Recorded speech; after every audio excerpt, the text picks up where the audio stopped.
le passage, plus ça sonne, le passage est dense, de reprendre ce long discours après la scène de Jésus.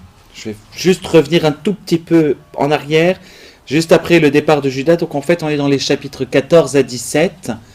En fait, exactement 13 à partir du verset 31. Pour pouvoir avoir quand même l'enchaînement de tout ce discours. On va essayer de le lire. Ce que je vous conseillais la dernière fois, parce que c'est quelque chose de très émouvant à faire le soir du Jeudi Saint, c'est de le lire d'une traite. Ce qu'on va faire ce soir, mais faites-le le soir du Jeudi Saint, vous verrez, vous aurez l'impression qu'il vous parle, qu'il vous dit, voilà, que le Seigneur vous parle et qu'il vous dit ses dernières recommandations. Vous savez, comme quand on est au pied de la porte avec quelqu'un qu'on ne va pas revoir pendant longtemps, on lui dit à ce moment-là les choses les plus essentielles. On est donc dans ces derniers entretiens. La Bible de Jérusalem met en titre les adieux. C'est assez vrai, plus que adieu, c'est vraiment ce moment où Jésus, soulagé du départ de Judas, il est sorti, il fait nuit, et la lumière qu'est le Christ va donner toute sa splendeur dans ces 3 chapitres et demi, enfin un quart. Il est entouré uniquement de ses fidèles.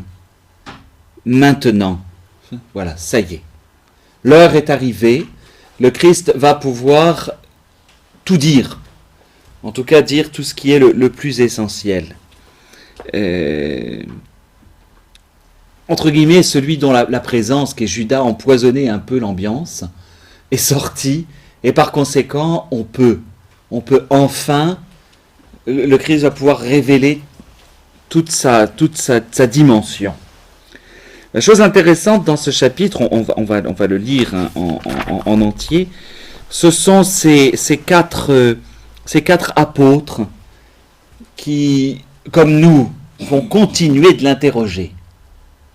C'est intéressant parce qu'ils sont là, dont un qu'on entend très très peu, va jamais parler, c'est la seule fois qu'on l'entend parler, c'est Jude ou Thaddée, mais que ce soit Pierre, Thomas, Philippe, puis Jude, vont s'adresser à Jésus, vont l'interroger. Je reprends un peu parce que je crois qu'on avait vu la dernière fois le reniement, mais c'est bien de relire l'ensemble. Quand donc il fut sorti, Jésus dit, « Maintenant le Fils de l'homme a été glorifié, et Dieu a été glorifié en lui. Si Dieu a été glorifié en lui, Dieu aussi le glorifiera en lui-même, et c'est aussitôt qu'il le glorifiera. Petits enfants, c'est pour peu de temps que je suis encore avec vous, vous me chercherez, et comme je l'ai dit aux Juifs, où je vais, vous ne pouvez venir. À vous aussi, je le dis à présent. » Le Seigneur, juste au début, je suis à 13, 31. Je prends juste avant pour qu'on ait bien l'enchaînement.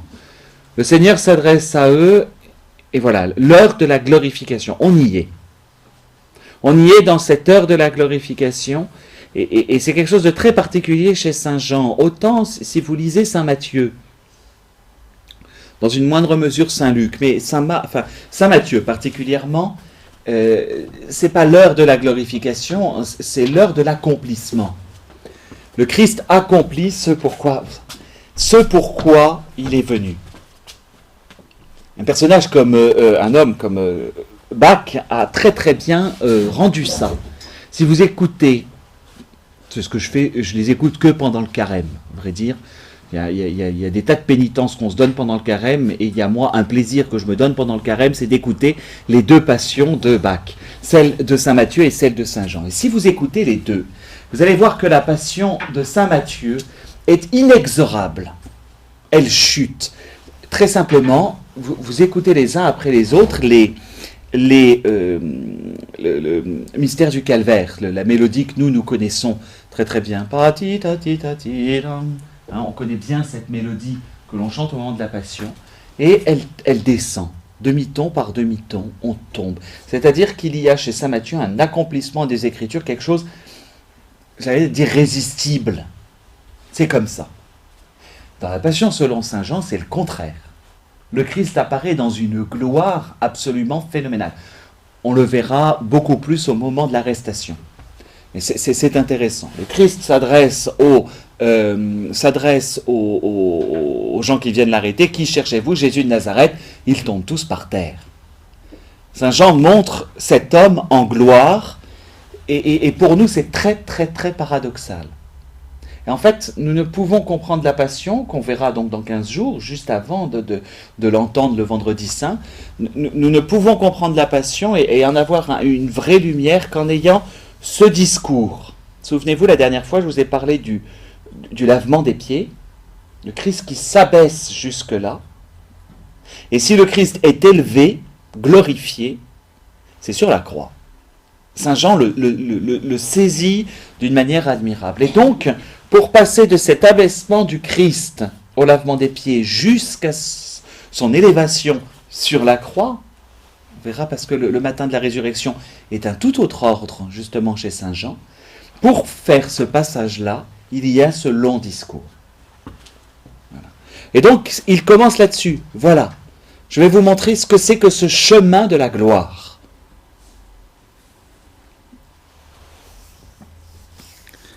Et ce chemin de la gloire commence au verset 34 de ce chapitre 13. « Je vous donne un commandement nouveau, vous aimez les uns les autres, comme je vous ai aimé, aimez-vous les uns les autres. » C'est ça, le chemin de la gloire.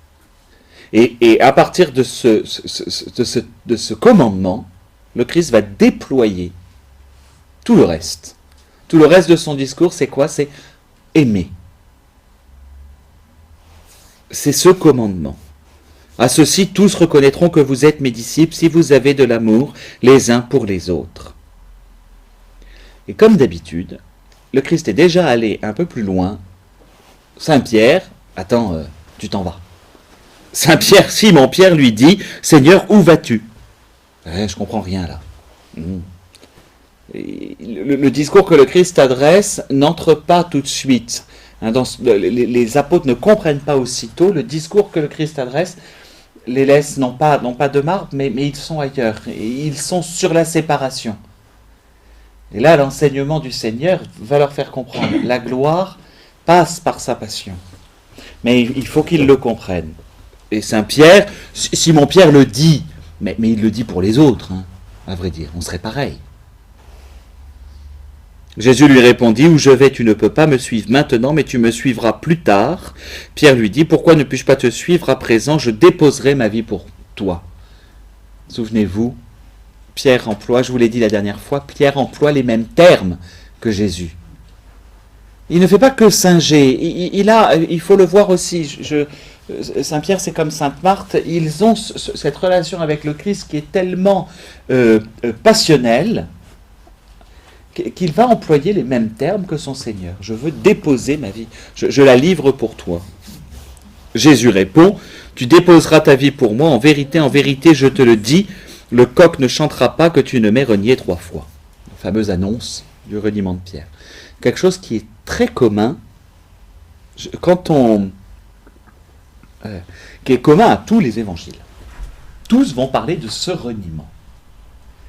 Vous savez, quand on critique fortement la manière dont l'autorité est conçue à l'intérieur de l'Église catholique, beaucoup disent, et même, enfin, plus sur des personnes comme Renan, comme Loisy, donc toutes les personnes qui vont même lutter contre l'Évangile, c'est-à-dire dire, dedans, c'est une reconstruction. Excusez-moi, mais si les apôtres avaient voulu faire une reconstruction pure de l'Évangile, c'est-à-dire inventer un certain nombre de choses, ils n'auraient certainement pas laissé ça. C'est quand même Saint Pierre, dans tous les évangiles, vicaire, chef des apôtres, se retrouve avec quand même le mauvais rôle. Et c'est un argument, alors je dirais un contrario, de la vérité de ce passage-là. Les récits de la Passion sont sans doute les plus anciens, c'est-à-dire ceux qui se sont le plus vite transmis entre les disciples, tous ceux qui sont devenus chrétiens. Et dans ces récits de la Passion, qu'est-ce qu'on dit? Celui qui est notre chef aujourd'hui, ça a été le plus grand couard. Extraordinaire quand même. Si on avait voulu élaguer, on aurait vite élagué ce truc-là. Comme je dis toujours, même chose pour les apôtres qui vont tous foutre le camp. Le fameux acte collégial des premiers évêques, fugerunt omnes. Ils s'enfuirent tous. Voilà. Même ceux qui sont appelés par le Christ à être proches de lui ont cette faiblesse qu'ils ne peuvent pas comprendre s'ils n'ont pas contemplé ce qu'est véritablement la gloire du Christ. Voilà. Et le Christ sent bien ça, il ne veut pas peiner ceux qu'il aime. Et donc il continue au chapitre 14, pardon, que votre cœur cesse de se troubler, croyez en Dieu, croyez aussi en moi. Dans la maison de mon Père, il y a de nombreuses demeures, sinon je vous l'aurais dit, je vais vous préparer une place. Et quand je serai allé et que je vous aurai préparé une place, à nouveau je viendrai et je vous prendrai près de moi, afin que là où je suis, vous aussi vous soyez, et du lieu où je vais, vous savez le chemin. Là, il résume tout son enseignement. Il leur dit, si vous croyez en Dieu, vous devez croire en moi. Donc là, je suis Dieu. Il le redit. Il y a des fois qu'ils n'aient pas compris. Il faut quand même rentrer dans l'esprit des apôtres qui ont la tête dure, comme nous d'ailleurs. Hein. Mais je suis comme Dieu. Je suis Dieu. Je suis le Fils. Et donc, si vous croyez en Dieu, croyez en moi. Faites-moi cette confiance-là. C'est tout ce qui gêne. D'ailleurs, c'est tout ce qui a gêné les pharisiens dans les chapitres qui précédaient, où le Christ rapporte à lui-même les prérogatives de Dieu. Attention, n'oubliez pas, on avait le nouveau commandement avant. Et donc, il va révéler dans sa plénitude tout ce que Dieu demande, tout ce que Dieu veut, l'amour, point. Et ce que Dieu est, Saint Jean le comprendra, mais ça c'est dans ses lettres, après, qu'il va le développer. Du lieu où je vais, vous savez le chemin, mais je retourne vers le Père, il n'a pas arrêté de le dire. Thomas, le jumeau, celui qui nous ressemble, Didyme, hein, c'est ça que ça veut dire. Jumeau. Mais pourquoi jumeau? Il avait un frère jumeau, je crois que c'est surtout un jumeau par rapport à nous. Il nous ressemble tellement. Seigneur, nous ne savons pas où tu vas, comment serons-nous le chemin? J'ai rien compris. Enfin, il dit ça, hein, tout simplement. Je l'aime bien Thomas pour ça aussi. Il ne comprend pas ce que le Christ lui annonce, mais c'est bien, parce qu'il reste sur sa dimension humaine, et c'est pourtant lui qui a dit « Allons avec lui pour mourir », souvenez-vous, juste avant le récit de la résurrection de Lazare. « Allons, montons avec lui pour mourir, ça va cogner ». Un peu ça, quoi, le côté. Et là, il est démuni, on est dans ses confidences. Il faut se mettre dans l'ambiance, en tant que tel. Il faut le mettre dans cette ambiance où le Christ est en train de parler avec douceur et où en face, ils ne comprennent rien. Mais c'est quoi ce chemin? Où est-ce que tu vas? Et là, un nouveau « je suis ». J'aurais pu faire tout ce cours à partir des « je suis » du Seigneur. Je suis le bon pasteur, je suis la porte des brebis, je suis la vigne. Enfin, après, je suis la vigne d'ailleurs. Là, moi, je suis le chemin, la vérité et la vie. Là, je vous assure, je n'ai pas analysé avec vous exprès le prologue. Maintenant, vous êtes absolument capable de le comprendre sans que j'ai besoin de faire quoi que ce soit. Je le lirai à la fin, vous verrez, tout va être lumineux. Je suis le chemin, la vérité et la vie. Le Christ donne tout à ce moment-là. C'est quelque chose de très important au moment où Saint Jean écrit, et c'est toujours important dans les siècles de l'Église à venir. On a toujours cette tentation d'être sauvé par nous-mêmes.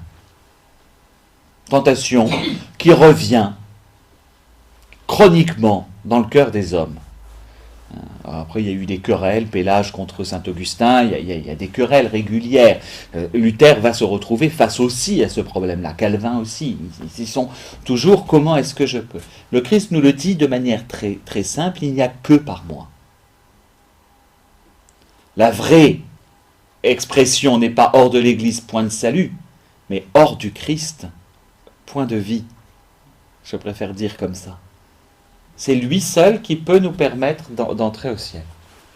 Parenthèse, lorsque le pape Benoît XVI, peu après son élection, ça devait être vers 2005-2006, mais il était encore il avait terminé ce travail-là à la commission théologique internationale, et lorsque le pape Benoît XVI a fermé les limbes faute d'habitants, vous savez, une déclaration du Saint-Siège affirme que les limbes n'existent pas.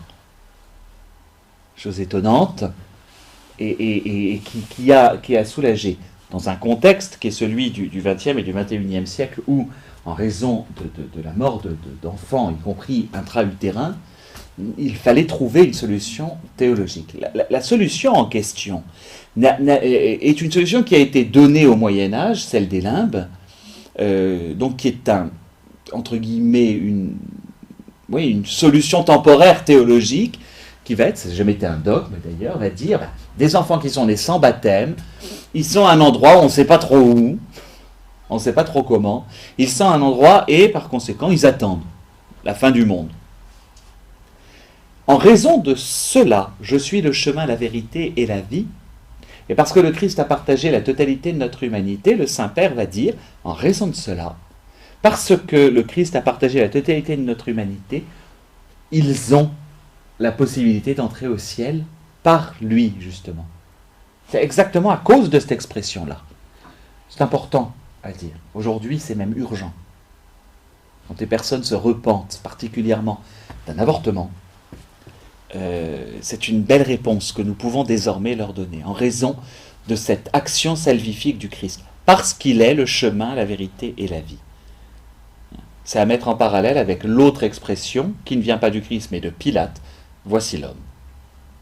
Il peut assumer la totalité de l'humanité. Voilà l'importance de cette expression-là. Évidemment, Thomas ne va pas tout comprendre, comme nous on peut comprendre sur le coup. Moi, je suis le chemin, la vérité et la vie. Nul ne vient au Père sinon par moi. Il n'y a que lui. Si vous me connaissez, vous connaîtrez aussi mon Père. Dès à présent, vous le connaissez et vous l'avez vu. Et ce bon Philippe, oh, qu'est-ce que je l'aime aussi. Cette remarque qu'il fait est tellement la nôtre. C'est nous les apôtres. Quel bonheur de les entendre. Ils ont ces mêmes difficultés que nous. Quel bonheur de les entendre poser ces questions. Et Philippe lui dit, et il a une grande foi, ce Philippe, mais Seigneur, montre-nous le Père, cela nous suffit. C'est la même expression que celle qui est employée sans cesse dans son enfance par sainte Thérèse d'Avila. Je veux voir Dieu. C'est pareil. Montre-nous le Père, ça nous va bien. En fait, révèle-nous. Philippe est allé un peu plus loin que Thomas. Philippe a un peu compris que la révélation de la gloire, c'est la révélation de ce qu'est Dieu. Et Philippe a cette... N'oublions pas que c'est quand même un des tout premiers. Il va tout de suite annoncer. C'est lui qui va chercher Nathanaël. Souvenez-vous, il était au début. Et il a ce réflexe de dire, attends, qu'est-ce que... La meilleure chose à faire, c'est montre-nous le Père. Réponse, Jésus lui dit, voilà si longtemps que je suis avec vous, et tu ne me connais pas, Philippe, qui m'a vu, a vu le Père. C'est cette réponse du Seigneur. Comment peux-tu dire, montre-nous le Père? Ne crois-tu pas que je suis dans le Père et que le Père est en moi? L'air de rien, déjà les réflexions que lui fait Jésus saisit bien qu'il est allé peut-être plus loin que les autres. Il est peut-être allé déjà plus loin que les autres. Attends, t'as réfléchi toi aussi. Avec un nom grec comme celui de Philippe, très probablement il a quelques lettres. Donc t'as réfléchi, mais pourquoi t'es pas allé jusqu'au bout de ta réflexion? C'est ce que lui dit. C'est certainement pas un reproche. Comment peux-tu me dire, montre-nous le Père? Ne crois-tu pas que je suis dans le Père et que le Père est en moi? Souvenez-vous que l'objectif, on l'aura un peu plus à la fin de l'Évangile, très clairement dit par Saint Jean, l'objectif c'est que nous croyons. C'est d'éveiller la foi.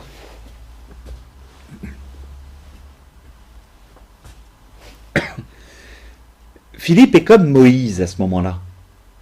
Dans l'Exode, dans le livre de l'Exode 33, montre-moi ton visage, va-t-il demander à Dieu. Dire nul ne peut le voir sans mourir. Va lui répondre Dieu. C'est dans l'Exode au chapitre 33. Et Philippe se retrouve dans cette même relation finalement. C'est un désir profond de l'âme. Heureusement que les apôtres ont aussi ça au fond du cœur. C'est pas que des pleutres. C'est pas que des trouillards au moment de la Passion. Ils ont aussi, dans cette relation à Jésus, quelque chose qui éveille en eux. Ils sont les témoins aussi du désir profond de l'âme. Montre-nous le Père. Et il y a ce désir-là. Mais Jésus va encore plus loin. Voilà. Les paroles que je vous dis, je ne les dis pas de moi-même, mais le Père demeurant en moi fait ses œuvres, croyez-moi. Je suis dans le Père et le Père est en moi. Croyez du moi à cause des œuvres mêmes. En vérité, je vous le dis, celui qui croit en moi fera lui aussi les œuvres que je fais, et il en fera même de plus grandes parce que je vais vers le Père. Cette phrase est ahurissante. Comment est-ce qu'on peut faire plus que le Christ? Comment est-ce que l'on peut aller plus haut que ce qu'il est capable de faire? On ne peut pas. Soyons logiques en soi. On ne peut pas. Et pourtant le Christ l'annonce. Et en effet, dans les miracles de certains saints, attestés, il y a des choses bien plus ahurissantes pour nous finalement que simplement enfin déjà il y a quand même un aveugle-né qui y voit, c'est pas mal, non, c'est pas mal. 600 litres de vin produit en peu de temps, c'est quand même pas mal non plus. Enfin, les miracles du Seigneur, une résurrection. Mais on va retrouver la même chose chez ceux qui croient en lui. Et là, c'est quelque chose de magnifique parce que, non content de sauver l'homme, ce qui est le propre, ce qui est le but du Christ, il vient non seulement le restaurer, le rendre à sa vocation primitive, mais il vient l'élever. C'est ce qu'il dit. L'homme n'est pas seulement fait pour être homme, il est fait pour être comme Dieu. Ça, c'est ça qui est dit là. Vous pourrez accomplir des miracles aussi grands que les miens, voire plus grands. Plus grands peut-être aux yeux des hommes ou quoi que ce soit. La question de la grandeur n'est pas là. Grandeur et petitesse, déjà avec Saint Jean-Baptiste, on avait une autre relation. Mais voilà ce qu'il dit. Ce n'est pas seulement vous remettre dans l'état originel, c'est vous mettre dans un état encore supérieur. Voilà ce qui est exprimé là. Tout ce que vous demanderez en mon nom, je le ferai, afin que le Père soit glorifié dans le Fils. Si vous me demandez quelque chose en mon nom, je le ferai. Si vous m'aimez, vous garderez mes commandements, et je prierai le Père, et il vous donnera un autre paraclet pour qu'il soit avec vous à jamais, l'Esprit de vérité, que le monde ne peut pas recevoir, parce qu'il ne le voit pas, ni ne le reconnaît. Alors, là, il introduit une nouvelle chose. Il n'y a pas de Pentecôte chez Saint Jean. En revanche, l'Esprit est présent tout le long. Déjà, il a semé l'intello de service qui était Nicodème. Pareil, vous vous en souvenez, le vent souffle où il veut. Alors, Nicodème qui ne comprend plus rien, il faut que je renaisse à nouveau, il faut que tu renaisses de l'Esprit. Avec la Samaritaine, elle a mieux compris, elle. Il faut adorer en esprit et en vérité. Et là, il annonce paraclet. Paraclet, ça veut dire défenseur, avocat. C'est le mot, paraclétos, celui qu'on appelle au secours. Hein, vous savez que c'est le même mot qu'on retrouve dans Église. Hein.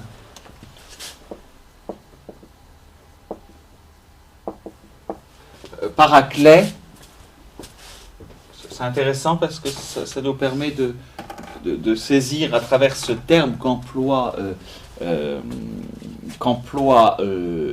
Saint Jean quelque chose d'important. Alors, paraclet en tant que tel, je vous le mets en grec pour que vous reconnaissiez. Je m'en fous si vous ne parlez pas le grec, c'est surtout que vous reconnaissiez les lettres. C'est paraklétos. Et paraklétos, il y a cette racine klét, qui veut dire appeler. Et qu'on va retrouver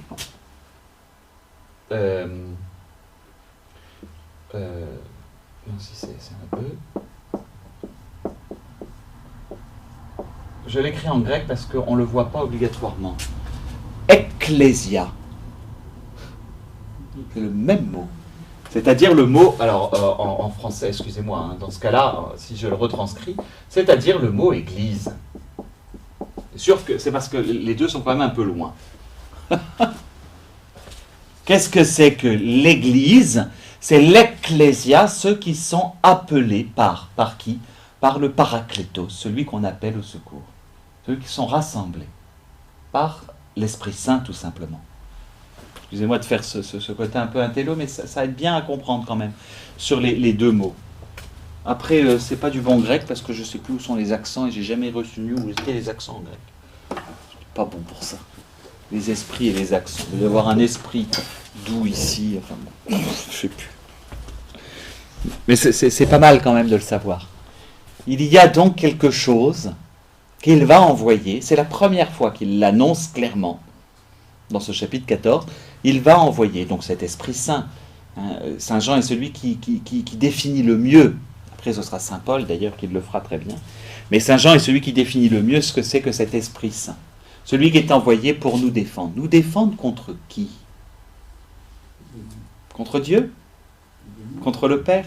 C'est contre le démon.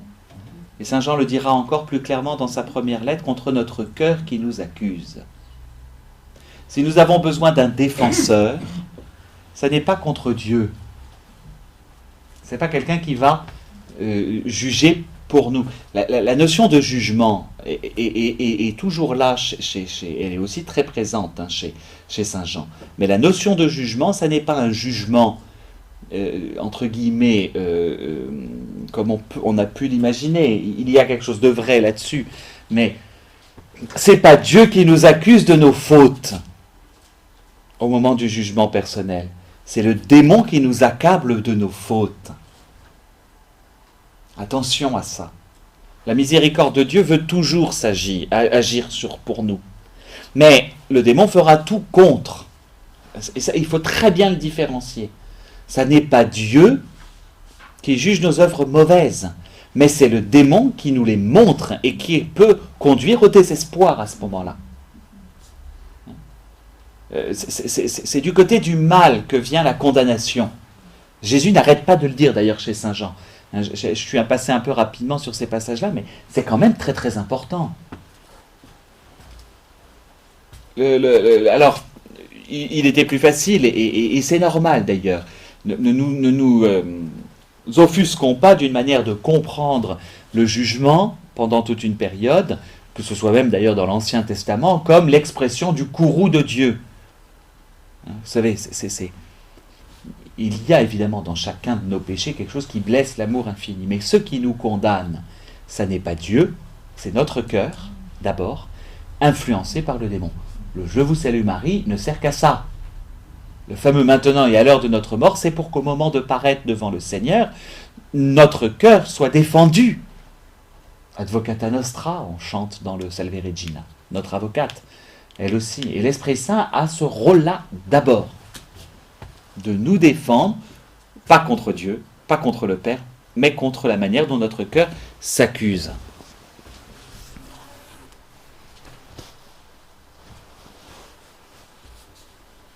Et c'est extraordinaire parce que le Christ déjà le dit aux apôtres, je continue, vous le connaissez, le monde ne le connaît pas, vous le connaissez parce qu'il demeure auprès de vous, et en vous il sera. Annonce de la Pentecôte. Je ne vous laisserai pas orphelin, je viendrai vers vous. Encore un peu de temps et le monde ne me verra plus, mais vous verrez que je vis, et vous aussi vous vivrez. Ce jour-là, vous reconnaîtrez que je suis en mon Père, et vous en moi, et moi en vous.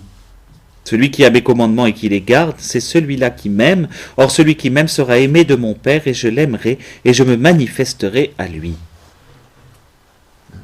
L'annonce de l'Esprit Saint vient aussi de cette permanence du Christ auprès de ceux qui croient en lui. Il n'y a pas d'Eucharistie chez Saint Jean. La description de la scène en tant que telle, je vous rappelle, il n'y avait que le lavement des pieds. En termes d'Eucharistie, on a eu quand même le chapitre 6, la multiplication des pains et le discours sur le pain de vie. Là, on a finalement cette annonce du sens même de l'Eucharistie. C'est-à-dire, le Christ qui peut demeurer véritablement en nous. Judas, Saint Jean précise, pas l'Iscariote, l'autre.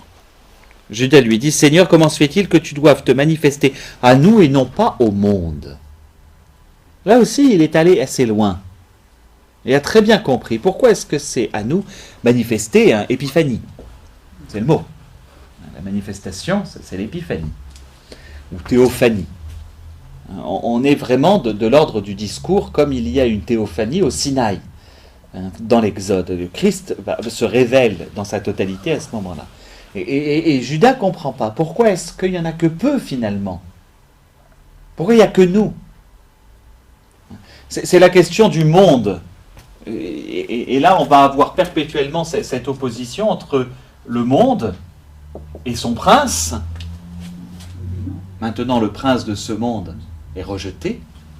Et puis, les disciples.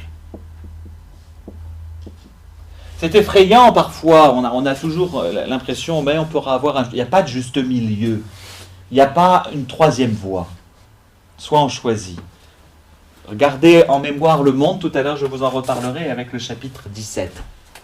Parce que là, le Christ va jouer justement sur ce mot. Le monde. Pourquoi est-ce que alors il n'y a que les disciples?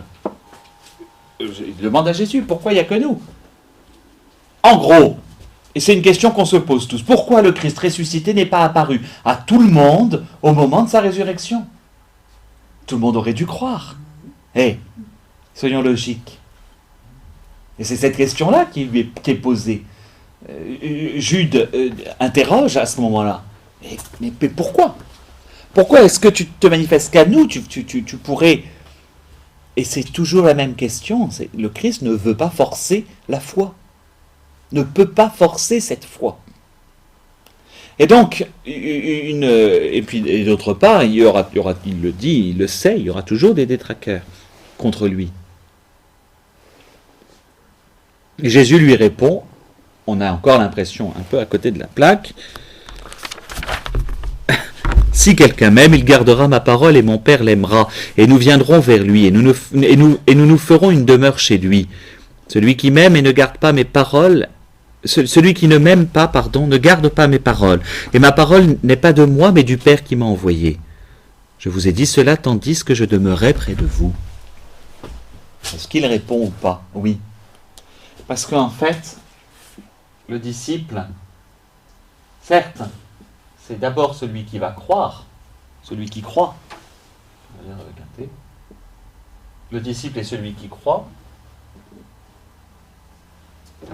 Mais c'est aussi, ça doit être aussi, c'est là que Jésus lui dit, c'est celui qui aime.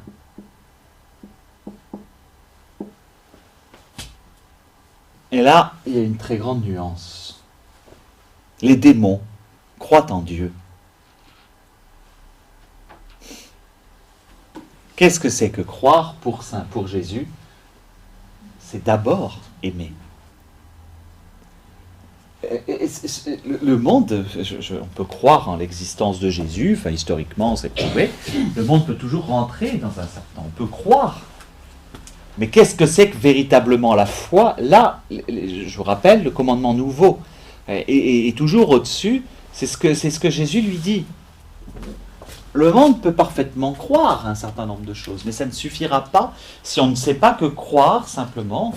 C'est pas uniquement avoir c'est l'opposition qu'il a avec les pharisiens, c'est pas simplement avoir un dogme ou une liste de choses qu'il faut savoir, c'est aimer. C'est-à-dire entrer dans cette relation personnelle avec le Christ. C'est obligatoire en fait. Donc on a l'impression que Jésus répond à côté de la plaque comme d'habitude, en fait il répond très clairement. Il lui dit, les démons croient en Dieu, n'oubliez pas ça. Ah ben oui, il croit en son existence, mais il ne l'aime pas. Et en fait, l'option n'est pas ceux qui croient, ceux qui ne croient pas, mais ceux qui aiment et ceux qui n'aiment pas. D'accord? C'est un peu le problème pour nous, c'est que notre péché nous fait ne pas aimer suffisamment. Donc perpétuellement, il faut revenir à ça. Jésus en est conscient, et il continue, le Paraclet, l'Esprit Saint, que le Père enverra en mon nom, lui vous enseignera tout, et vous rappellera tout ce que je vous ai dit. Voilà. Vous n'avez pas encore la capacité de tout comprendre. Évidemment, on est en plein dans l'heure. Je pense que nous ne nous en rendons pas compte, mais on est quand même au moment, dans les heures, où tout le salut de l'humanité est en train de se jouer. Et même celui de la création tout entière. C'est ce moment-là. Il fait nuit. Le Christ est en train de leur parler. Dans quelques heures, il sera mort. Dans quelques jours, il sera ressuscité. Donc tout le salut de l'humanité, et même de la création tout entière, se joue à ce moment-là. Et nous-mêmes, malgré, et même, je pense, malgré toutes les connaissances que nous pourrions avoir, et nous nous retrouverions à ce moment-là, on serait comme eux. On ne peut pas saisir l'enjeu qui est en train de se passer. Nous, on en a juste les fruits, c'est déjà pas mal. Et quels fruits? D'accord? Et donc Jésus leur dit, vous en faites pas. Là, vous ne pouvez pas tout comprendre. L'Esprit Saint vous aidera au moment. Parce qu'il sait bien qu'il est en train de révéler quelque chose que le cœur de l'homme ne peut même pas imaginer. Dieu qui livre sa vie. Le cœur de l'homme ne peut pas imaginer ça. Aucun de ceux qui l'entourent ne peut. D'où je vous rappelle, hein, s'il répond à Saint Jude, c'est aussi pour lui dire ça. C'est-à-dire que, n'oublie pas mon commandement.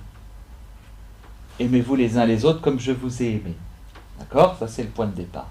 Et là, en fait, ce que Jésus est en train de leur dire, c'est voilà à quel point je vous ai aimé. À quel point je vous aime. Et donc, c'est à cette mesure-là que nous devons aimer. Donc, en fait, avant les disciples, il y a l'amour qu'est le Christ qu'il révèle. Et ils vont avoir besoin d'aide, comme nous d'ailleurs. Et donc, l'Esprit Saint est annoncé, l'Esprit.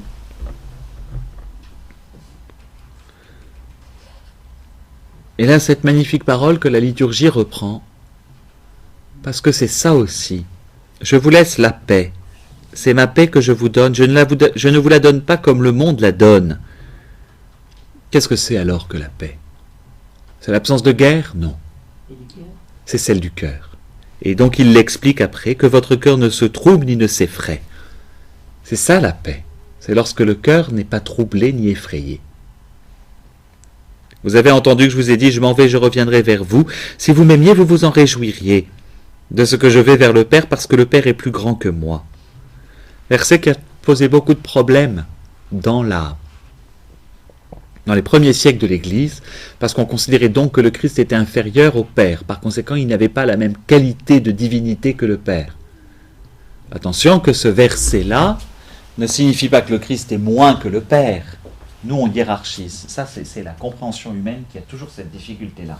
C'est pas que le Christ est moindre que le Père, mais que le Christ est engendré, donc se reçoit du Père. Ça, c'est quelque chose de très important. C'est qu'à l'origine de toute chose, il y a toujours le Père qui va se donner au Fils. Donc, il faut qu'il y ait là quelque chose qui est capable de donner, et là quelque chose qui est capable de recevoir.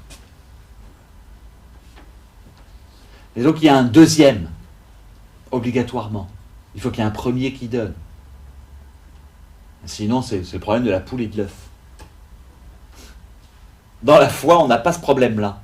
Le Père engendre le Fils et se donne totalement à lui de toute éternité. Mais il est le premier inengendré. Et par conséquent, le Fils reçoit. Donc il n'est pas inférieur au sens hiérarchique. Il est inférieur au sens réceptif. Vous me comprenez là? Ça change beaucoup de choses. Parce que Dieu veut nous élever jusqu'à lui. Nous serons comme des dieux. C'est ce qui est annoncé quand même, et c'est ce qui nous est dit. C'est la promesse qui nous est révélée. Et c'est ça la promesse de notre salut. Nous serons comme lui, parce que nous le verrons face à face. Mais est-ce que nous serons comme lui à l'identique du Père? Non. Parce que nous aurons toujours à être comme le Fils, celui qui accepte de se recevoir toujours de l'amour du Père. En fait, on est d'irrémédiables seconds. C'est déjà pas mal, hein? Mais c'est irrémédiable. Et le péché originel, c'est ça. On veut être les premiers. Mais non.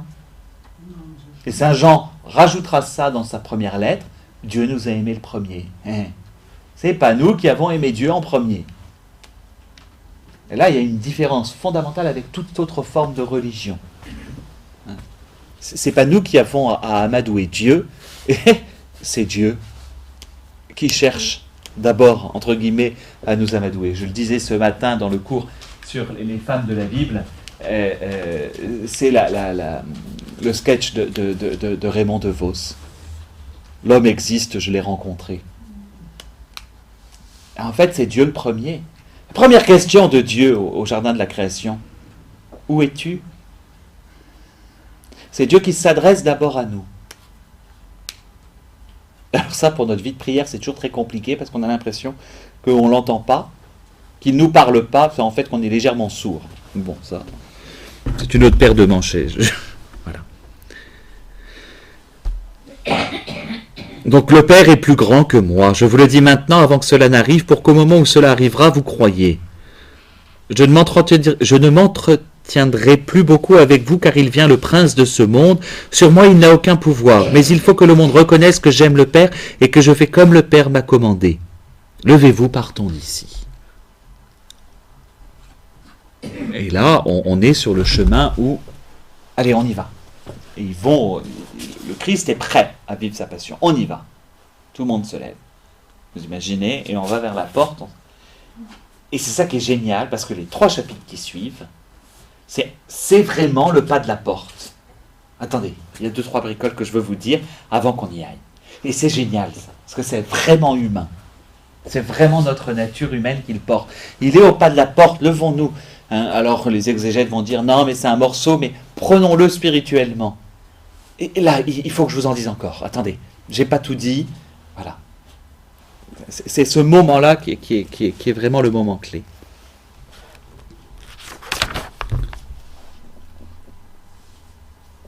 C'est comme si Jésus ne pouvait pas quitter ses disciples, ses amis, sans leur dire au revoir sur le pas de la porte. Mais prenons-le comme ça. C'est magnifique. N'oublions pas qu'il leur a dit « Aimez-vous comme je vous ai aimé ». Il est avec ceux qu'il aime, avec qui il a la joie d'être. Et ce qu'il nous dit à nous maintenant, c'est que sa joie et ce qu'il aime, c'est d'être avec des disciples, avec ses disciples. Si Saint Jean emploie l'expression « disciple bien-aimé », c'est pour ça, le disciple que Jésus aimait. Pour dire, il se sait tellement aimé qu'il a envie de répondre. Et donc nous sommes dans cette situation-là. Et là vient ce qu'on appelle le chant de la vigne. Vous savez que la vigne est une métaphore très régulière, une parabole comme vous voulez. Déjà dans le livre d'Isaïe, le Christ va la reprendre, les vignerons homicides particulièrement. Mais la vigne signifie le royaume. Signifie directement, si vous voulez, le paradis. En tout cas, ce que le Christ vient instaurer. Dès qu'il y a ce mot-là, vigne, dans l'esprit de n'importe quel juif, la vigne, c'est la promesse d'une création restaurée comme Dieu le veut. Moi, je suis la vigne véritable, et mon Père est le vigneron. Tout sarment en moi qui ne porte pas de fruit, il l'enlève, et tout sarment qui porte du fruit, il l'émonte pour qu'il porte encore plus de fruits. Là, c'est la partie pas la plus facile pour nous. Je suis la vigne, vous êtes les sarments. Donc vous êtes greffés à moi. Vous savez le fonctionnement, l'intérêt de cette image de la vigne. Avez-vous déjà vu, on n'est pas en pays de vigne. Il faut être un peu dans des régions. Vous avez déjà vu la taille de la vigne? Oui, pour le coup, là, chez vous, il y en a énormément. La taille de la vigne, qu'est-ce qu'on fait? On va laisser un sarment ou 2 sur un tronc. Ça paraît terrible au moment où ça a lieu. Et surtout, la vigne se met à pleurer. La sève se met à couler parce qu'on le fait au moment de la montée de sève. Or, la sève de la vigne donne un effet sur la vigne de traces rougeâtres, comme du sang. On dit que la vigne pleure ou que la vigne saigne, d'ailleurs. On va employer les 2 expressions. C'est absolument magnifique si cette comparaison est prise. Voilà ce que le Christ nous dit. Mais il va plus loin. Il nous dit, vous êtes greffés à moi, et pour que vous portiez plus de fruits, c'est vous qu'on va tailler. Il n'y a pas dans les écrits de Saint Jean, celui qui veut être mon disciple, qui porte sa croix. Non. En revanche, celui qui veut être mon disciple, il accepte d'être émondé. C'est pareil, en fait. C'est un petit peu, c'est direct. Non pas que la souffrance en tant que telle, et c'est là qu'aussi Saint Jean s'est bien tourné les choses, parce que lui aussi, il écrit un peu plus tard, donc il a sans doute à la fois le souvenir des paroles de Jésus, il doit reformuler peut-être, mais peu importe. En tout cas, Saint Jean est conscient qu'un certain nombre de personnes, il y a toujours cette tendance-là, la tendance doloriste. La tendance doloriste dans l'Église, ça existait. Plus je ferai d'efforts, on revient toujours, plus je ferai d'efforts, plus je suis sûr d'être sauvé. Une forme Là, Jésus, et dans les paroles de Jésus, c'est pas tout à fait ça. C'est pas tellement la question de la souffrance, n'est pas de l'ordre de notre salut, ça c'est obtenu. Mais tout sarment qui porte du fruit, il les monte pour qu'il porte encore plus de fruits. Donc c'est pas notre salut qui est en question. Porter sa croix, ça n'est pas obtenir son propre salut, ça c'est obtenu par le Christ. Porter sa croix ou accepter d'être émondé, c'est permettre, vous vous souvenez, il a dit tout à l'heure, vous ferez de plus grandes œuvres encore. C'est permettre à l'œuvre du Christ de continuer. Ce fruit, c'est pas pour nous-mêmes, c'est pour l'ensemble. C'est pour les autres. Ça aussi c'est génial. La responsabilité. Les souffrances que nous pouvons vivre ici-bas n'ont pas pour but, ne peuvent pas être vues spirituellement comme des souffrances pour nous sauver, ça le Christ l'a obtenu. Mais pour nous associer à lui et donc porter du fruit, c'est-à-dire permettre le salut d'autres, que le Christ puisse toucher d'autres. D'accord ? Ça c'est important. Ça nous évite un pélagianisme, c'est-à-dire une hérésie profonde, de dire c'est par mes petits points musclés que j'arriverai à obtenir le ciel. Sainte Thérèse de l'Enfant Jésus le dit encore mieux, sans doute. On sauve un grand nombre d'âmes en ramassant une épingle par amour. C'est cette expression-là. Mais c'est ça qu'elle dit. Elle le comprend avec son image à elle, mais elle dit ça. Elle se sait sauvée, alors là, elle a une magnifique vision de ce qu'est le salut, mais en plus, elle dit, voilà, la simple chose que l'on va faire par amour, souvenez-vous de... c'est ça qui, non pas nous sauve, mais sauve des âmes, en sauve d'autres. Lesquelles, j'en sais rien, c'est pas ça le problème. En fait, c'est pas ça le problème, c'est d'accepter, d'offrir à Dieu, toute la prière pour les âmes du purgatoire vient là, mais pour n'importe quelle âme, pour n'importe qui, toute souffrance que l'on peut vivre, avec le Christ, évidemment, pas obligatoirement s'imposer, mais viennent au salut des autres. C'est le sens, c'est ça l'Église, c'est ça la communion des saints. C'est ça, et pas autre chose.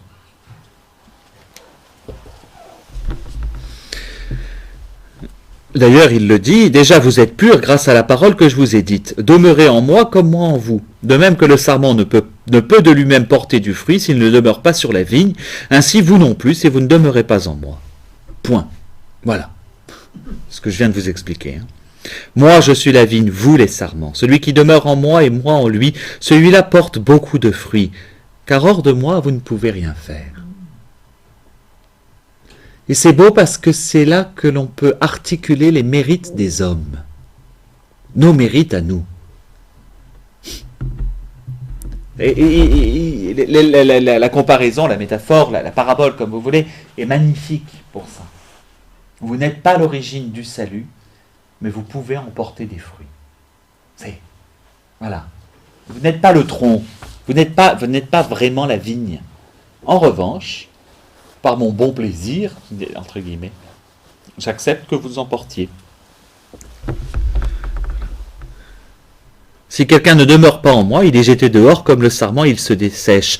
On les ramasse et on les jette au feu et ils brûlent. Je continue la comparaison, je ne sais pas si vous avez déjà vu flamber quand on était gamin, on pouvait gagner 5 francs quand on allait dans les vignes chez ma grand-mère pour pouvoir, en ramassant les sarments. C'était épuisant, c'était vraiment enquiquinant, mais bon, on gagnait 5 francs. Alors, je m'en souviens, donc je n'étais pas bien vieux parce que je devais avoir 7-8 ans, hein. C'était pas plus parce que les vignes ont arrêté en 85. Donc mais je me revois ramassant les sarments, maître, et puis le truc génial, c'est les maîtres. Mais ça brûle à une vitesse. Et puis ça fait une chaleur épouvantable. C'est limite désagréable. Enfin voilà. C'est concret ça. C'est concret. Demeurez en moi. Maître, où demeures-tu? Vous vous souvenez de ça? Au début. comment tout vient de s'inverser là avec ces paroles. Hein. Je vous dis, ces chapitres, on va dire, c'est pas mes préférés parce que tout est beau chez Saint Jean, mais gardez ça en mémoire et relisez-les la nuit du jeudi saint, vous verrez à quel point c'est saisissant. Parce qu'il va encore plus loin. Si vous demeurez en moi et que mes paroles demeurent en vous, demandez ce que vous voudrez et vous l'aurez. Alors ensuite, évidemment, c'est toujours le problème de qu'est-ce que la prière exaucée. Hein, mais la prière exaucée est toujours là. C'est-à-dire, Seigneur, la plus grande prière qu'on puisse faire, Seigneur, que je porte du fruit. C'est celle-là, avec ce qu'il a dit avant. Donc c'est pas, comme j'explique aux ados, que j'ai 20 en maths. Hein. Et il y a dans notre forme de prière, voilà, de savoir comment est-ce que nous porterons du fruit, y compris, et c'est là que c'est le plus... Et nous ne pouvons que le comprendre qu'en lisant ces passages-là, y compris dans des périodes de souffrance. Ça n'est guère évident. Ça ne va pas de soi. Et pourtant, notre prière à ce moment-là, Seigneur, malgré ma souffrance, que je porte du fruit. Oh. Ça, c'est une prière que le Seigneur exaucera, c'est sûr, même si nous ne savons pas comment. C'est la gloire de mon Père, alors ça aussi. C'est la gloire de mon Père que vous portiez beaucoup de fruits et deveniez mes disciples. C'est non content de nous sauver, Dieu trouve sa gloire, sa joie, ce que vous voulez, dans le fait que nous soyons aussi instruments du salut. C'est ça la vocation de l'homme. C'est pas moins. Non content d'avoir simplement restauré la création et tout, mais c'est là, on le chante à la vigile pascale, hein, aux bienheureuses fautes qui nous valut un tel rédempteur, mais la conséquence est aussi pour nous, c'est que non seulement nous tombons dans le péché, mais que si nous acceptons d'être greffés sur le Christ, alors les fruits que nous portons glorifient le Père. Par nos mérites, par leurs mérites, dit la préface des saints, par leurs mérites, tu couronnes tes propres dons. Autrement dit, les mérites des saints que nous sommes, en puissance, hein, les mérites des saints que nous devons être, ou que nous sommes en puissance, viennent glorifier Dieu. Saint Irénée le dira, hein, la gloire de Dieu, c'est l'homme vivant. Saint Irénée le dira de la même manière. En fait, voilà la vocation de l'homme.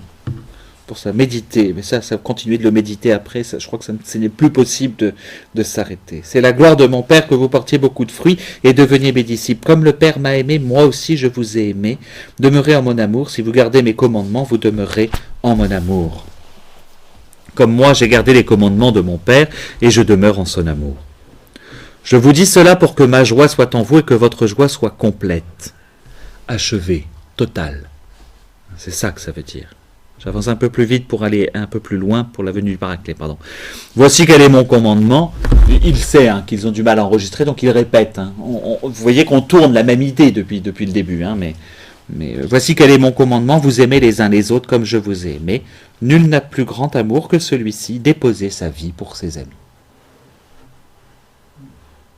Il n'est pas de plus grand amour que de donner sa vie pour ceux qu'on aime. Vous êtes mes amis. Ah, alors là, on a évolué. On a changé. C'est-à-dire que le disciple, ça veut dire celui qui suit. Et il y a un changement quand même qualitatif de taille. Retenez ça, parce que au moment de la passion, on va encore basculer. On va passer d'amis, je vous le dis par avance, alors pas fils par rapport au Christ, mais par rapport au Père. On va passer à l'étape de frère, de la même famille qu'eux. Par quelle parole? Voici ta mère. Par le voici ta mère, nous allons entrer. Donc là en plus, il va de plus en plus loin. Hein. Le disciple, alors on n'est plus disciple là maintenant, on est au niveau ami. L'ami, c'est autre chose hein, que la personne, en termes de relation. Je n'arrive pas à comprendre. Alors, quand c'est toujours un peu compliqué en catéchèse, on dit Jésus est un ami, etc. En fait, il faut aussi être passé par ces étapes. Accepter de suivre le Christ. Mais lorsque dans notre foi, nous éprouvons cette amitié de Dieu, déjà, c'est une belle étape. C'est un beau chemin vers la sainteté. Et après, je vous le dis, quand non plus seulement l'amitié, mais cette fraternité avec le Christ, cette relation de frère vis-à-vis du Christ, bon, ça c'est possible que par l'enfantement de la Vierge Marie. En règle générale, on a un peu besoin de son aide là-dessus, à elle aussi. Mais il va de plus en plus loin dans la relation qu'il veut instaurer, que Dieu veut instaurer vis-à-vis des hommes.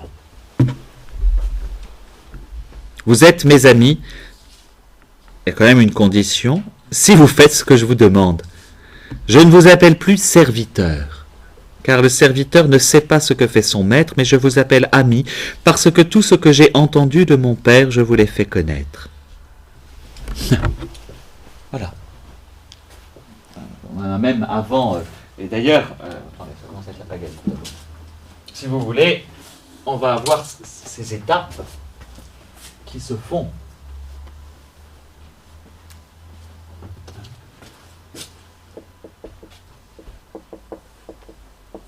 Le serviteur, c'est finalement, autrement dit, une relation serviteur, c'est-à-dire esclave. C'est le même mot. Nous, on comprend peut-être mieux serviteur, enfin esclave, ça toque tout de suite un peu intérieurement. De là, le Christ nous invite à passer au degré de disciple. De ce degré de disciple, il nous invite à passer à celui d'ami. Et je vous dis, on ne l'a pas encore vu, là, par, j'allais dire, la maternité de Marie et ensuite par la résurrection, enfin les deux ensemble, hein, je monte vers mon Dieu et votre Dieu, vers mon Père et votre... Va dire à mes frères. Souvenez-vous, gardez ça en mémoire, parce qu'on le verra juste après Pâques. C'est ce qu'il dit à Madeleine. Cela étant dit, il y a un ordre, ce n'est pas vous qui m'avez choisi. On nous le répète souvent quand on veut devenir prêtre. Ce n'est pas vous qui m'avez choisi, c'est moi. Mais c'est moi qui vous ai choisi.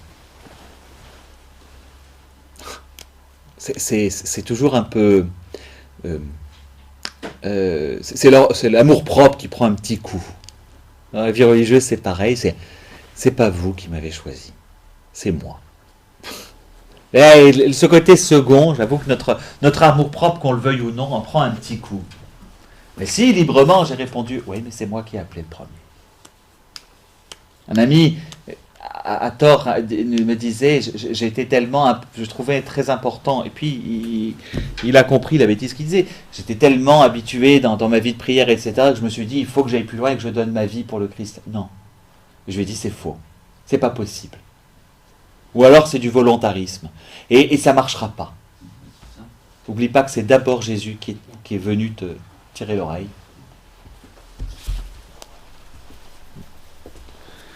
Toute vocation.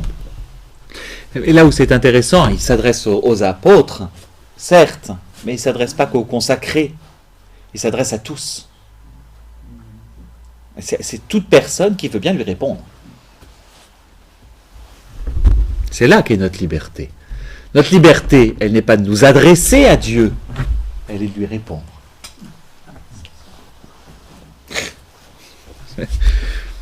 Et c'est ça qui nous énerve, d'ailleurs. Où es-tu? C'est Dieu qui pose la question, c'est pas l'homme. Où es-tu? Demande-t-il à Adam. Ce n'est pas vous qui m'avez choisi, mais c'est moi qui vous ai choisi, et vous ai établi pour que vous alliez et portiez du fruit et que votre fruit demeure, afin que tout ce que vous demanderez au Père en mon nom, il vous le donne. Ce que je vous commande, c'est de vous aimer les uns les autres. Il y revient quand même. Si le monde vous hait, c'est pas le pays des bisounours non plus, hein. Il n'est pas dans quelque chose, il le sait, et il sait très bien. Si le monde vous hait, sachez que moi, il m'a pris en haine avant vous. N'oubliez pas ça, hein. Si vous étiez du monde, le monde aimerait son bien. Mais parce que vous n'êtes pas du monde, puisque mon choix vous a tiré du monde, pour cette raison, le monde vous hait. Rappelez-vous la parole que je vous ai dite, le serviteur n'est pas plus grand que son maître. Donc vous êtes quand même passé par cette étape-là. S'ils m'ont persécuté, vous aussi, ils vous persécuteront. Voilà, c'est clair. Non, mais c'est important. Il ne peut pas mentir, le Christ, il ne peut pas. Et que de toute façon, à partir du moment où l'on cherche à être disciple, on va déranger. On va déranger. Quoi qu'il arrive. Il y a quelque chose à l'intérieur de l'attachement au Christ, dans le fait d'être disciple, d'être sauvé, de le savoir et d'en vivre, qui est de cet ordre-là, particulièrement dans l'expression de l'amour. Parce que la manière d'aimer du chrétien doit être justement ajustée plutôt à celle du Christ. Donc ça va toujours déranger, jusqu'à la persécution. Mais il va encore plus loin parce que la responsabilité de ceux qui le suivent, donc ils vont poursuivre ce qu'il a annoncé du Père, s'ils ont gardé ma parole, la vôtre aussi, ils la garderont. C'est la responsabilité de ces apôtres. Mais tout cela, ils le feront contre vous à cause de mon nom, parce qu'ils ne connaissent pas celui qui m'a envoyé. Si je n'étais pas venu et ne leur avais pas parlé, ils n'auraient pas de péché. Mais maintenant, ils n'ont pas d'excuse à leur péché. Qui me hait est aussi mon Père. Donc là, il parle à la fois au présent puis au futur.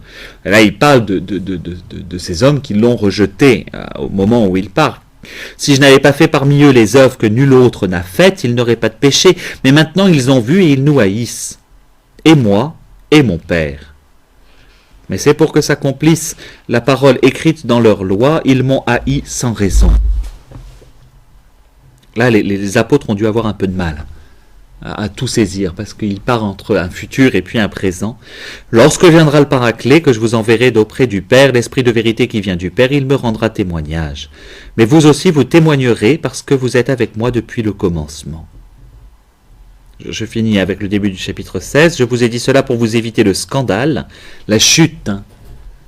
Il sait bien ce qui va arriver, donc il les avertit un peu à l'avance pour qu'ils puissent s'en souvenir après, mais tous vont être scandalisés par sa mort. Il ne faut pas l'oublier.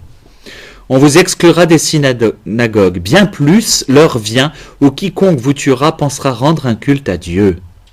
Cela, ils le feront pour n'avoir reconnu ni le Père ni moi, mais je vous ai dit cela pour qu'une fois leur heure venue, vous vous rappeliez que je vous l'ai dit. Je vous dis, il y a une franchise. Enfin bon, on a en tête ces 21 hommes sur une plage de Libye. Tout simplement. C'est pas la peine d'aller chercher loin. Hein. Mais ce que je disais, je l'ai lu. Alors, je n'arrive pas à vérifier, je n'ai pas retrouvé, j'arrive pas à savoir si c'est vrai. Mais qu'il semblerait que l'un d'eux, qui était noir, donc qui n'était pas copte, était tchadien, donc musulman, et s'est converti en les voyant, justement. On a dit, si c'est leur Dieu, c'est le mien aussi. C'est ce que je l'ai lu, je n'arrive plus à retrouver l'article, j'aimerais bien vérifier ça. Je l'ai lu, là, il y a une semaine. Donc, au témoignage du Christ, c'est encore vrai maintenant, aujourd'hui. Et là, le chapitre 16, cette partie du chapitre 16, Jésus va expliquer, donner des pistes, parce que l'explication nous manque pour nous parfois un peu de clarté, qui est l'Esprit Saint.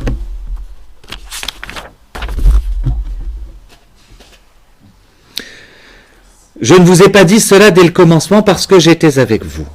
La présence de Jésus ne nécessite pas la présence de l'Esprit Saint. Mais maintenant, je m'en vais vers celui qui m'a envoyé. Donc, je vous refais le point de départ. Maintenant, je m'en vais vers celui qui m'a envoyé. Et aucun de vous ne me demande où vas-tu. Tout à coup, il leur dit, maintenant, vous ne posez plus de questions. Mais parce que je vous ai dit cela, la tristesse remplit vos cœurs. Comme je vous dis la vérité, c'est votre intérêt que je parte. Car si je ne pars pas, le Paraclet ne viendra pas vers vous. Mais si je pars, je vous l'enverrai. Que se passe-t-il en fait? Qu'est-ce qu'il dit? Et le fait d'avoir clos ce mouvement du don du Père vis-à-vis du Fils et du Fils vis-à-vis du Père, ça c'est ce qui se passe à l'intérieur même, je dirais, de la Trinité. Mais le Christ, en partageant notre humanité, il est aussi homme. En étant aussi homme, permet de rentrer dans ce mouvement. Quelle est la personne qui crée ce mouvement perpétuel du Père et du Fils? C'est l'Esprit Saint. Donc si le Fils remonte, il permet qu'enfin un homme rentre dans ce mouvement parfait d'amour à l'intérieur de la Trinité, et donc permet désormais ça, que ce soit nous. Et ce mouvement, c'est l'Esprit Saint qui le permet. Vous saisissez, on est toujours avec des images. Après, vous savez, dans une homélie, on a le droit à une hérésie par homélie, mais lorsqu'on prêche, qu'on commence à prêcher soit sur la Vierge Marie, soit sur la Trinité, on a le droit à 3. C'est approximatif. D'où l'importance du credo. Si Charlemagne, au 8e siècle, a imposé à ce que le credo soit dit après les homélies, c'est pour que, au moins, si les homélies ont été hérétiques, tout le monde dise la foi qui soit juste après. Pensez à ça quand vous dites le credo le dimanche. Voilà. Car si je ne pars pas, le Paraclet ne viendra pas vers vous, mais si je pars, je vous l'enverrai. Et lui, une fois venu, il établira la culpabilité du monde en fait de péché, en fait de justice et en fait de jugement. De péché parce qu'il ne croit pas en moi, de justice parce que je vais vers le Père et que vous ne me verrez plus, de jugement parce que le prince de ce monde est jugé. Toujours un peu compliqué pour nous. Il faut voir les 3 degrés. Non, attendez, il faut que je revérifie mes notes parce que...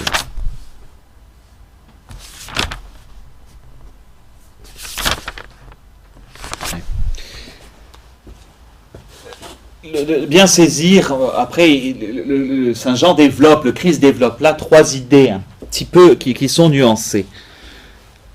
La notion de culpabilité, c'est quel est alors attention, du monde, ne l'entendons pas en termes de cosmos, c'est-à-dire de la création. D'accord? Là, le monde, c'est vraiment la question de ce qui s'oppose à Dieu. Parce qu'il y a 2 mots. Le monde peut être aussi considéré comme l'ensemble. Il faut faire très attention.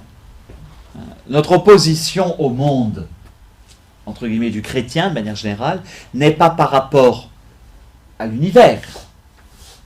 Elle est par rapport à ce qui ne rend pas gloire à Dieu. D'accord ? Ça au moins, parce que sinon on rentre vite dans une haine du monde qui n'est pas juste. Comme le mot pour nous est à double sens, ça devient très vite. Bon.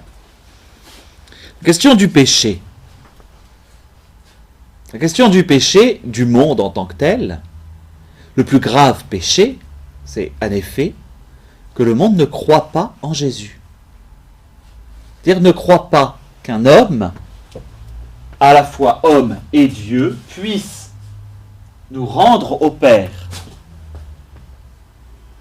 Le péché, c'est cela.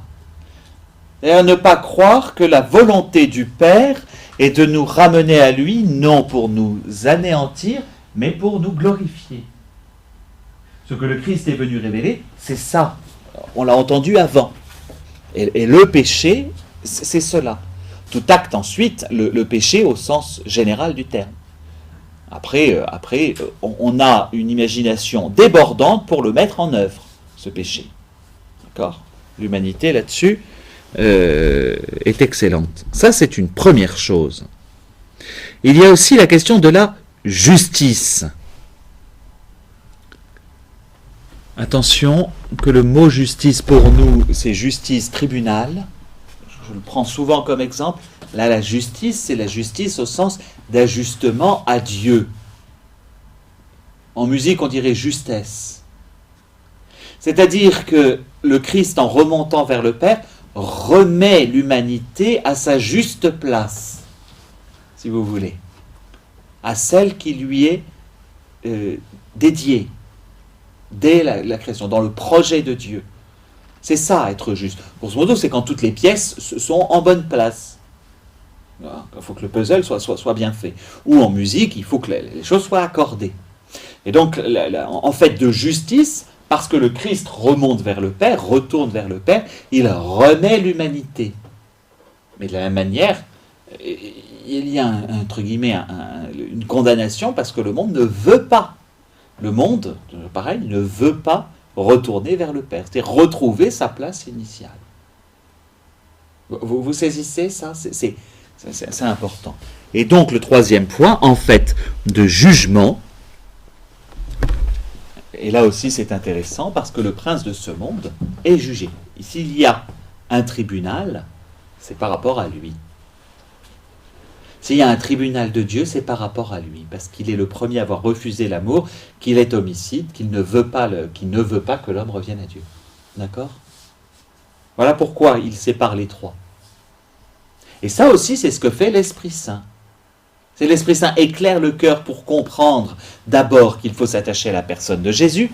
L'Esprit Saint éclaire le cœur pour comprendre, deuxièmement, que le Christ nous remet vers le Père et donc que nous avons aussi à remonter vers le Père, c'est-à-dire que nos œuvres et notre vie correspondent à cela. Troisièmement, l'Esprit nous fait comprendre que celui qui nous tente ne veut pas cela, nous permet de le juger. Souvenez-vous toujours que c'est nous qui jugerons les démons. Hein? Oui? Mais oui, ça va jusque-là. J'aurais pu me souvenir où c'est dans un, mais nous serons les âmes des saints, alors c'est nous, hein, mais ceux qui peut, entre guillemets, condamner ceux qui veulent conduire au mal, mais que ceux qui ont pu retourner vers Dieu.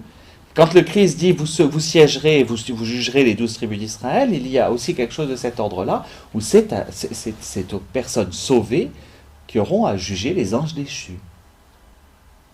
Ça va loin, cette responsabilité qui est donnée à l'homme. Vous retrouverez le passage, parce que c'est écrit, et c'est très peu connu. Je crois que c'est Saint Pierre qui le dit. C'est Saint Pierre qui doit le dire, c'est une des deux lettres, mais... La destination de l'homme, c'est voilà. Qu'est-ce que c'est que la justice? Ah ben oui, mais c'est pas une petite vocation que la nôtre. Hein.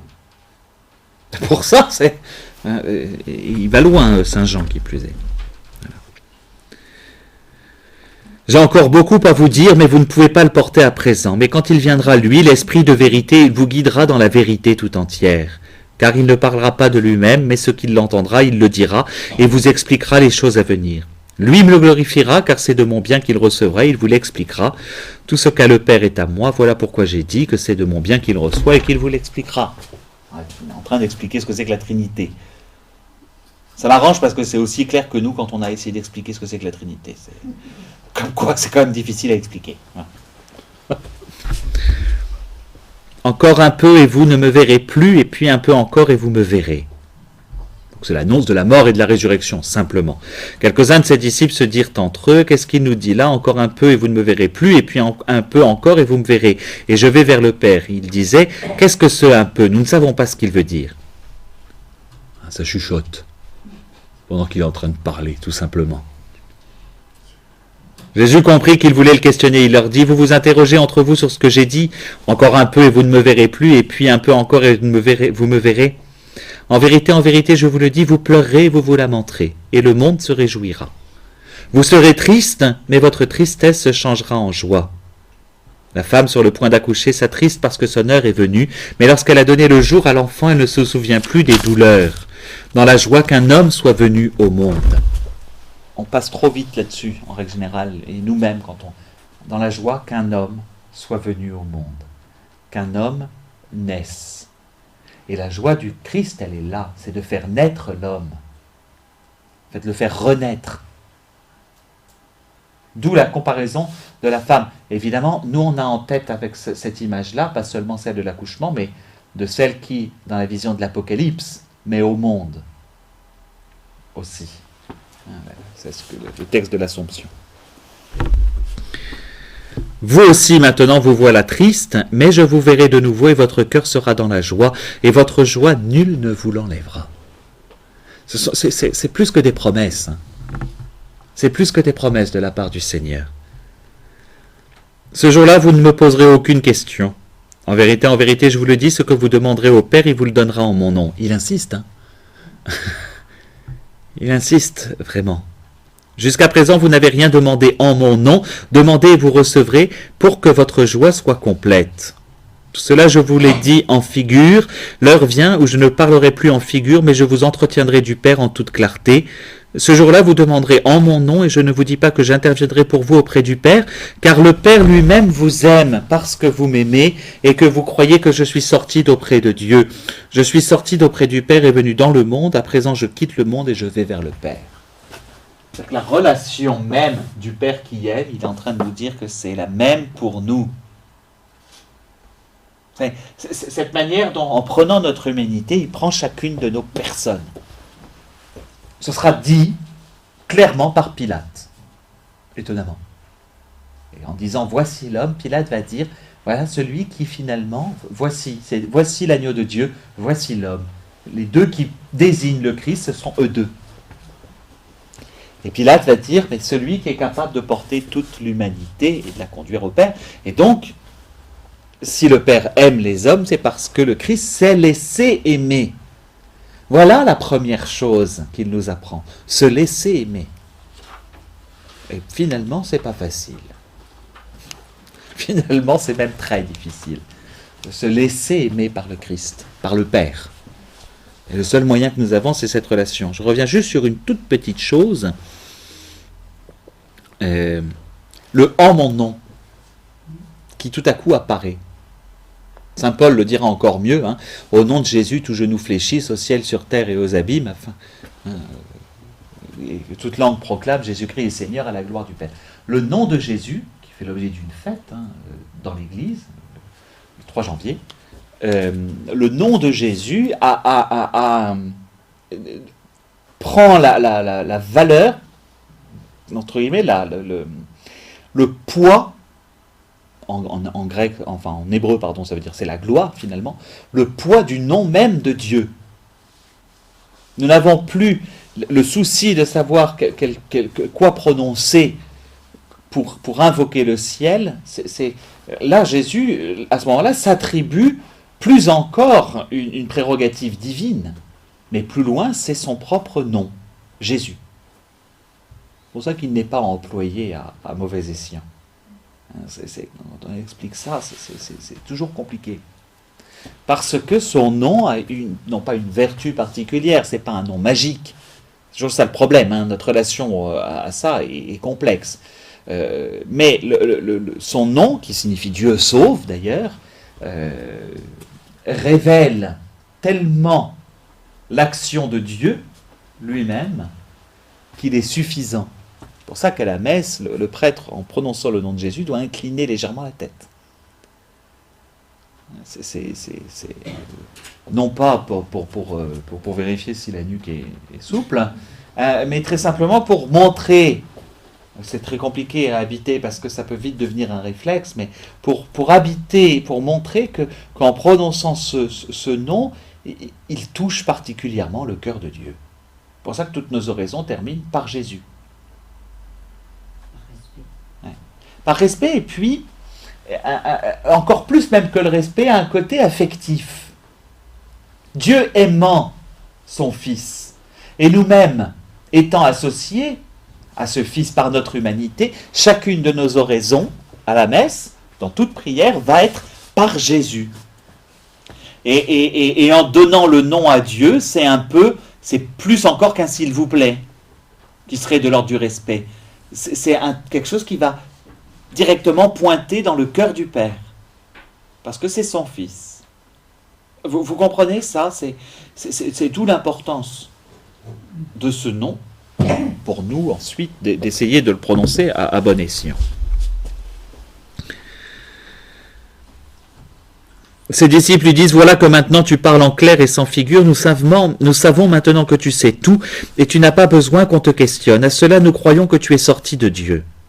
Jésus leur répondit, vous croyez à présent, voici venir l'heure, et elle est venue, où vous serez dispersés chacun de votre côté, et me laisserez seul. Vous êtes arrivés enfin à la maturité de votre foi, mais l'épreuve n'est pas encore là. Mais je ne suis pas seul. C'est pas, je ne suis pas seul dans ma tête, c'est pas ça qu'il veut dire. Je ne suis pas seul. Le Père est avec moi, je vous ai dit ces choses pour que vous ayez la paix en moi, mais dans le monde vous aurez à souffrir, mais cette phrase on devrait la répéter tous les jours, mais gardez courage, moi j'ai bel et bien vaincu le monde. Cette phrase est une phrase d'espérance immense. C'est ramener toute chose à moi et ayez cette confiance. Du voici l'agneau de Dieu, là on est arrivé, ça y est. Et donc le Christ ayant révélé, je suis là, le Christ ayant enfin révélé tout ce qu'il est, parfaitement, jusqu'à son propre nom, qui devient un nom synonyme de salut, alors va monter, et à ce moment-là seulement, va monter cette magnifique prière, qui est le chapitre 17. Elle devrait nous tirer des larmes, cette prière, chaque fois que nous la lisons, qui est la prière la plus longue qu'on ait de Jésus, c'est le Christ, en tant qu'homme, mais en tant que fils, qui s'adresse au Père, c'est tout le chapitre 17. Courage, j'ai vaincu le monde. Maintenant, vous avez compris, je suis là. Eh bien, écoutez cette prière que je vais monter vers le Père pour vous. Voilà ce qui est aussi mon rôle. L'Épître aux Hébreux l'explique encore davantage, mais là, je vais intercéder. Je plaide votre cause auprès de Dieu. Et donc vient le chapitre 17. Ainsi parla Jésus, et levant les yeux au ciel, il dit, souvenez-vous qu'il a levé les yeux au ciel avant la résurrection de Lazare, donc, comme pour ressusciter l'homme, mais il va rajouter quelque chose. Père, l'heure est venue. Glorifie ton Fils, afin que ton Fils te glorifie, et que, selon le pouvoir que tu lui as donné sur toute chair, il donne la vie éternelle à tous ceux que tu lui as donnés. Or la vie éternelle, c'est qu'ils te connaissent, toi le seul véritable Dieu, et celui que tu as envoyé, Jésus-Christ. C'est la seule fois où le Christ parle de lui ainsi. Je t'ai glorifié sur la terre en menant à bonne fin l'œuvre que tu m'as donné de faire, et maintenant, Père, glorifie-moi auprès de toi, de la gloire que j'avais auprès de toi avant que fût le monde. J'ai manifesté ton nom aux hommes que tu as tirés du monde pour me les donner. Ils étaient à toi et tu me les as donnés, et ils ont gardé ta parole. Maintenant ils ont reconnu que tout ce que tu m'as donné vient de toi, car les paroles que tu m'as données, je les leur ai données, et ils les ont accueillies, et ils ont vraiment reconnu que je suis sorti d'auprès de toi, et ils ont cru que tu m'as envoyé. C'est pour eux que je prie. Je ne prie pas pour le monde, mais pour ceux que tu m'as donnés, car ils sont à toi, et tout ce qui est à moi est à toi, et tout ce qui est à toi est à moi, et je suis glorifié en eux. Je ne suis plus dans le monde, eux sont dans le monde, et moi je viens vers toi. Père Saint, garde-les dans ton nom que tu m'as donné, pour qu'ils soient un comme nous. Quand j'étais avec eux, je les gardais dans ton nom que tu m'as donné. J'ai veillé et aucun d'eux ne s'est perdu, sauf le fils de perdition, afin que l'écriture fût accomplie. Mais maintenant je viens vers toi et je parle ainsi dans le monde, afin qu'ils aient à eux-mêmes ma joie complète. Je leur ai donné ta parole et le monde les a haïs, parce qu'ils ne sont pas du monde, comme moi je ne suis pas du monde. Je ne te prie pas de les enlever du monde, mais de les garder du mauvais. Ils ne sont pas du monde comme moi je ne suis pas du monde, sanctifie-les dans la vérité. Ta parole est vérité. Comme tu m'as envoyé dans le monde, moi aussi je les ai envoyés dans le monde. Pour eux je me sanctifie moi-même, afin qu'ils soient eux aussi sanctifiés dans la vérité. Je ne prie pas pour eux seulement, mais aussi pour ceux qui, grâce à leur parole, croiront en moi, afin que tous soient un. C'est pour nous, Comme toi, Père, tu es en moi et moi en toi, qu'eux aussi soient en nous, afin que le monde croie que tu m'as envoyé. Je leur ai donné la gloire que tu m'as donnée pour qu'ils soient un comme nous sommes un. Moi en eux et toi en moi, afin qu'ils soient parfaits dans l'unité et que le monde reconnaisse que tu m'as envoyé et que tu les as aimés comme tu m'as aimé. Père, ce que tu m'as donné, je veux que là où je suis, eux aussi soient avec moi, afin qu'ils contemplent ma gloire que tu m'as donnée parce que tu m'as aimé avant la fondation du monde. Père juste, le monde ne t'a pas connu, mais moi je t'ai connu, et ceux-ci ont reconnu que tu m'as envoyé. Je leur ai fait connaître ton nom, et je leur ferai connaître, pour que l'amour dont tu m'as aimé soit en eux, et moi en eux. Rien que ça. Ça peut nous paraître très très complexe en soi, mais en fait il y a trois choses importantes. La première, c'est cette relation intime du Père et du Fils, que le Fils exprime dans sa prière et à laquelle il nous associe, ses disciples et, comme je vous disais, et les autres. Ça, c'est la première chose. Encore plus qu'une intercession, c'est que dans cette prière du Christ, nous entrons de plein pied dans l'intimité qui unit le Père et le Fils. Rien. Là déjà, on pourrait s'arrêter là et pleurer. C'est suffisant. C'est-à-dire que, non content de nous sauver, à la rigueur, pouf pouf, et on remet tout, non. Le Christ nous fait rentrer là.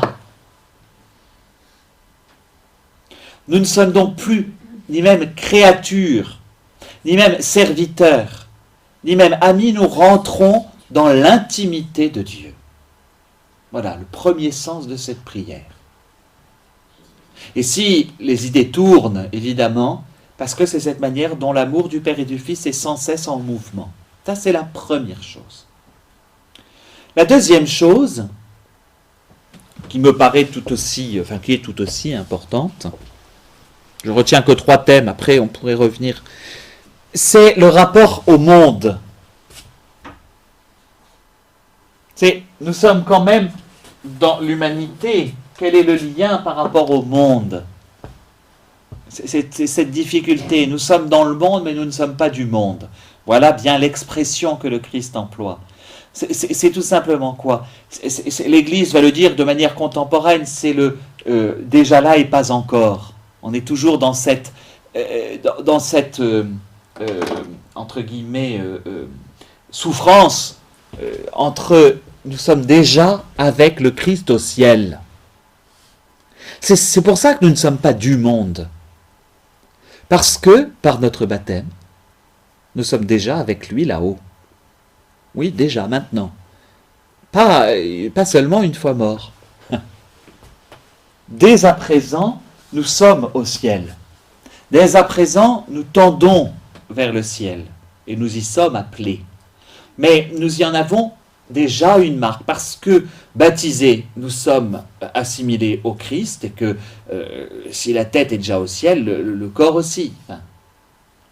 Et donc ça, c'est aussi un élément très très important pour comprendre la relation au monde. C'est-à-dire que si nous ne sommes pas du monde, c'est que nous avons à faire comprendre au monde, et alors dans notre monde contemporain, c'est le plus compliqué, c'est que son bonheur n'est pas ici-bas, mais là-haut.